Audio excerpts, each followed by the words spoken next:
প্রভু যীশু খ্রিস্টের নামে সবাইকে জয় যিশু। এ সময় ঈশ্বর আমাদেরকে কি উদ্দেশ্যে আহ্বান করেছেন বলে ঈশ্বরের বাক্য দ্বারা ধ্যান করব। তিমোথের প্রতি প্রেরিত পৌলের 2 পত্র 1 অধ্যায় 9 পদে সুন্দরভাবে লিখিত আছে, তিনি আমাদিগকে পরিত্রাণ দিয়াছেন এবং পবিত্র আহ্বানে আহ্বান করিয়াছেন, আমাদের কার্য অনুসারে এমন নয়, কিন্তু নিজ সংকল্প ও অনুগ্রহ অনুসারে করিয়াছেন।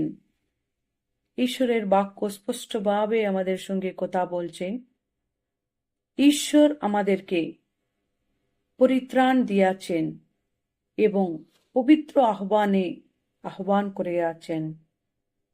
আমাদের কোনো ভালো কার্য দেখে নাই, আমাদের ভালো গুণ দেখে নাই, আমাদের যোগ্যতা দেখে নাই, কিন্তু তাহার সংকল্প অনুসারে অনুগ্রহ দ্বারা তিনি আমাদেরকে আহ্বান করেছেন।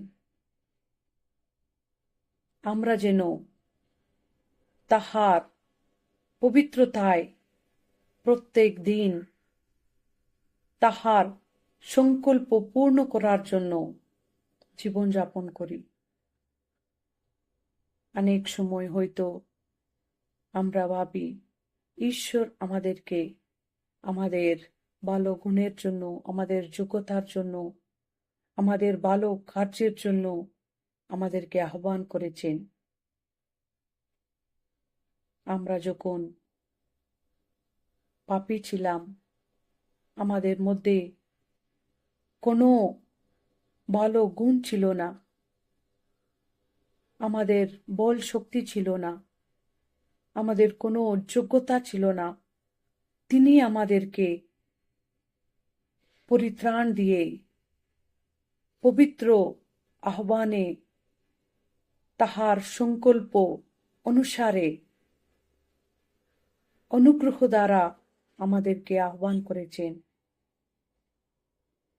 তাহার সেই সংকল্প পূর্ণ করার জন্য, তাহার অনুগ্রহ আমাদের জীবনে প্রত্যেক দিন অভিযোগ করার জন্য আমরা চেষ্টা করব। কেননা প্রত্যেক দিন আমরা যখন ঈশ্বরের জন্য জীবনযাপন করি, এগিয়ে যাই, অনেক পরীক্ষা আমাদের জীবনে আসবে, কিন্তু তিনি আমাদেরকে উদ্ধার করবেন, তিনি আমাদেরকে পবিত্র করবেন। কেননা সে পবিত্র আহ্বানে তিনি আমাদেরকে আহ্বান করেছেন তাহার উদ্দেশ্য পূর্ণ করার জন্য, তাহার অনুগ্রহ আমাদের জীবনে আমরা অনুভব করার জন্য।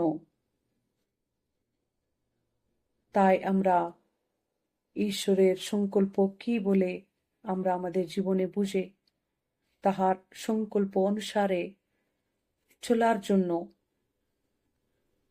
তার পবিত্র আহ্বান আমাদের জন্য কি আছে সেটা বুঝে তার ইচ্ছানুসারে চলতে চেষ্টা করব। ঈশ্বর এ বাক্য আশীর্বাদ করুক, আমাদের আধ্যাত্মিক জীবনের জন্য লাভদায়ক করুক। আমেন।